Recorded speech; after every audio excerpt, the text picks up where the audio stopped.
calculus, we're looking at section 4.7, L'Hopital's rule. Okay, so L'Hopital's rule helps us explain a lot to do with our limits that we couldn't figure out before.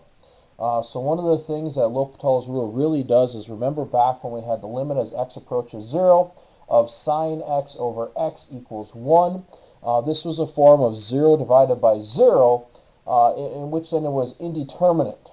Okay, so L'Hopital's rule helps us explain basically two major categories. We talk about 0 divided by 0 and infinity divided by infinity. Now, do realize this is forms of indeterminate forms. It's not the division of 0. It's not the notation. It's just helping us explain what is happening as we approach these values of what goes on. So in L'Hopital's rule, the main definition here talks about, suppose f and g are differentiable on an open interval I containing a, with g prime of x not equal to 0, and the interval of x does not equal a, so on and so forth. So, in basic, what L'Hopital's rule does is as we look at a limit as x approaches a, if we were to put a into both of these functions, we would see that they both would equal 0. So we'd have 0 divided by 0. So we couldn't use a direct substitution. Now in the past, we would try to factor and cancel. And in that factoring and canceling process, then we would be able to substitute it and find. But let's say these are not factorable, so we can't factor them down. Now what we do is we treat them as the derivative of the numerator, the derivative of the denominator. So we take the derivative of each of these, simplify, and then we substitute a in. And we will find out that we should be out of that form 0 divided by 0, or that indeterminate form. Now do realize this is not the quotient rule. We're not taking the derivative of a function over a function. This is applying L'Hopital's rule. It's like we're taking f of x and we're not even looking at that g of x. And then we come back and we take that g of x and we don't even look at that f of x. That's what we'll be working with. Continuing on in here, once again they went through the proof of why this works and then the application process. Here they talk about L'Hopital's rule of infinity divided by infinity. Once again, if we were to put a in and we were to get some infinity over infinity process in here, that's when we would apply L'Hopital's rule, and we would take the derivative of the numerator, the derivative of the denominator, and then we would work with the issues going on. Once again, plugging in that number, we should be past it. Now, if we get another indeterminate form, we'll repeat the process. We'll keep L'Hopitaling along, right? It's kind of like a horse. Like you gallop along, you L'Hopital, L'Hopital, L'Hopital along as you keep going with this. Now, they do talk about in here some related intermediate forms. I would tell you to read through this section. If we talk about 0 times infinity, infinity minus infinity, do you realize L'Hopital rule helps, but it cannot be directly applied to theorems of this form. Okay, there are some things we can do in some ways, we can work about it, and then we can get to the form in which L'Hopital's rule is. So do realize we need to have 0 divided by 0 or infinity divided by infinity. Some other intermediate forms we start talking about: 1 to the infinity power, 0 to the 0 power, and then infinity to the 0 power. So when we start talking about analyzing these rules, we start looking at a couple theorems that are within here. Once again, talks about notice. For 1 to infinity, L'Hopital has a form, or L has the limit, has the form of infinity times a natural log of 1, okay, which is infinity times 0. We talk about 0 to the 0 power is 0 times the natural log of 0, which is 0 times a negative infinity. And then we talk about this infinity to the 0 power is 0 times the natural log of infinity, which is 0 times infinity.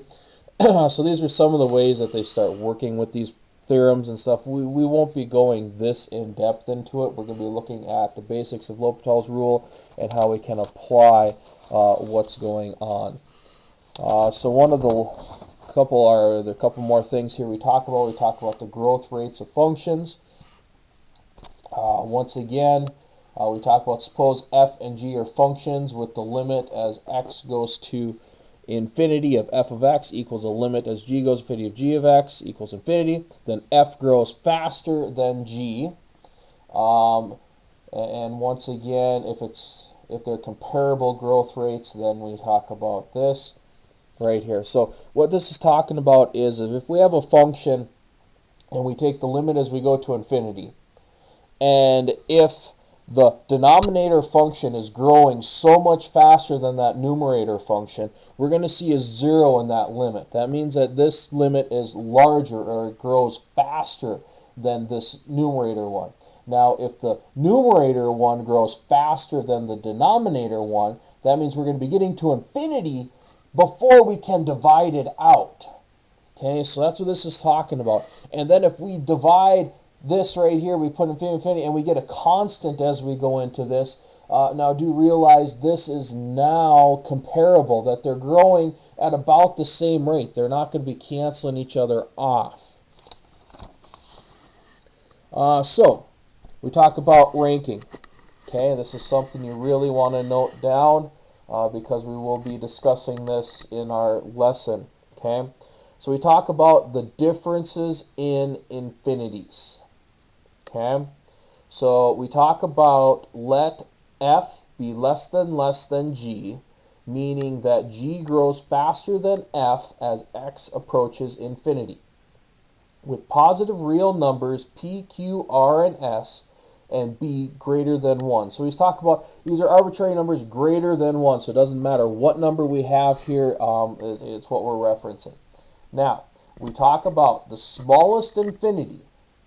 Okay, so the smallest infinity is going to be the natural log raised to some power of infinity. Now, this is going to be smaller than the infinity of infinity raised to some power. Now, if we multiply these two together, we get this part, which is larger than these ones. But if we have infinity to a power and then we add some more power in here, it's going to be larger than what this product was. Then if we look at some number raised to the infinity power is going to be even larger than this. And then we see that our largest infinity is infinity to the infinity power. Okay, so this is really defining how fast functions are growing. Even though we state something is at infinity or it equals infinity, there are larger infinity ways that the notations are out there that would be growing faster than other ways. So that way then we can simplify and rationalize with our functions without having to try to figure out all the math of infinity. Now, there are some pitfalls to L'Hopital's rule. Okay, I'm going to tell you you're going to want to read through these 5 examples. So there's 4 right here. The 5th one's on top of this next page here. Make sure to notice, and this is one of the biggest ones here, I have it highlighted. Do not confuse L'Hopital's rule with the quotient rule. Okay. Once again, make sure we're in an intermediate form of 0 divided by 0 or infinity divided by infinity before we start applying it. Now, sometimes we might have repeated loops that happen and it's going to keep going on forever.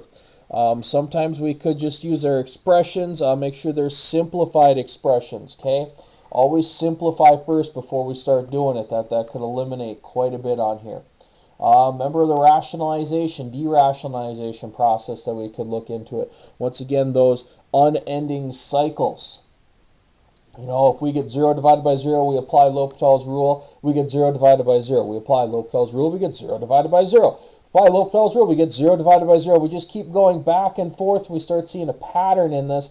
That means that we're not going to be able to solve it this way. And we're going to have to look at things elsewise. Once again, those are more advanced problems. And then they talk about up here, be sure that the limit produced by L'Hopital's rule exists. Okay, so don't be tempted just because you can do something and it works that, hey, we're going to include that, hey, we're going to do this and it works perfectly fine. No. Okay, make sure that we're using common sense with our whole procedure also. Okay, so be staying tuned. We'll be looking for some example problems after this.